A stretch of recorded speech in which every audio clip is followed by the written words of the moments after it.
करदा उड़ा बता चली मचला लइकन में खला बाली। अरे बाबू हाय गली में करदा उड़ा बता चली मचला लइकन में खला बाली। मारले नि सेंट जब हम कम कौआ ए गोरी तोरी पुरान के हका ब्यास। अरे ना होई खेसरिया के हा ए गोरी तोरी चुनरी बझल कौआ का जान मार लहनाई लखन हुआ ए हटा तो हम का करी।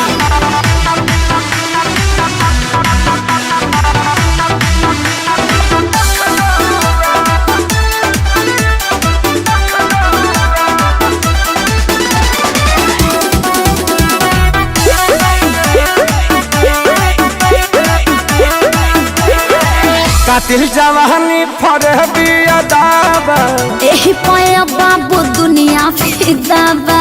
हुआ जवाहर हिले शहर बाजार हिले ओए होए। तुहरे अदा पमोने यो पे बिहार हिले। साचो अरे हाँ हो विद्या कसम कातिल जवानी फरहबी अदाबा लगता कि पी के आई ना बड़ा जैसे पौवा।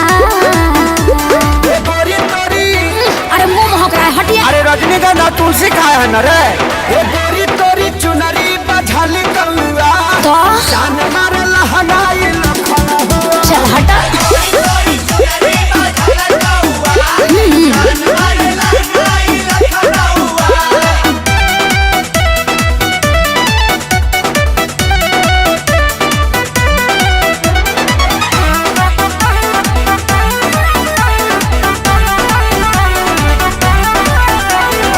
झुमका पर झारखंड बापा गलाइल पूर्वांचल के दिल नथिया पर आयल। तोहरा पर पड़ल बा नजर रंगा बाज के का? हरदी लगाहिले चिरई उड़न बाज के अरे सब बुझाता पटना ले जाता का गनवा झुमका पर झारखंड बापा गलाइल अखिलेश के सारी ढेरों बोली जनी रहुआ। ए गोरी तोरी अरे बुलाए का सोनू जी को। श्यामो आकाश के बुलाला चुप रहा। ए गोरी तोरी चुनरी बझल कौआ का जान मार लहनाई लखन हुआ ओ न मनबा। अरे मुआ का presented by Adi Shakti Films.